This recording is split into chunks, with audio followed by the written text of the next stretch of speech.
हां बरं, हे बघा पाटील, आमचं असं पहिल्यापासून ठरलंय की मुलाकडे ॲटलिस्ट 10 लाखाचं पॅकेज, एक मस्त 4 व्हीलर, स्वतःचं घर आणि थोडीफार जमीन त्याच्या नावावर असली पाहिजे, तरच आम्ही तिथे मुलगी देऊ. आणि हो, गाडी मर्सिडीज असली पाहिजे. बर बर. आणि हो, लग्नाचा, हळदीचा, जेवणाचा सगळा खर्च इक्वल करणार आहोत आपण. हे मला पटलंय, सगळं इक्वल पाहिजे. हो तेच ना, लग्न दोघांचं पण आहे ना, मग खर्च एकट्याने कशाला करायचा? हे आपल्याला पटलं, सगळं इक्वल पाहिजे. मुलीला सुद्धा 10 लाखाचं पॅकेज पाहिजे, तिच्या नावावर एक घर पाहिजे, थोडीशी जमीन पाहिजे आणि तिच्याकडे पण 4 व्हीलर पाहिजे. म्हणजे सगळं कसं इक्वल पाहिजे. अहो पण मुलगी लग्नानंतर तुमच्या घरीच येणार आहे ना, असं काही नाही, तुम्ही याला तुमच्या घरी घेऊन जा लग्नानंतर.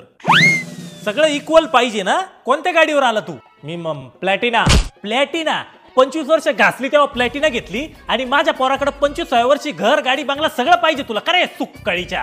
अरे होऊ दे ना लग्न, दोघं मिळून संसार करतील, होतील मोठे. पण नाही, तुला गाडी कोणती पाहिजे? तुला मर्सिडीज. स्पेलिंग सांग बरं. टाटा पण चालेल काका. टाटा. उठा मला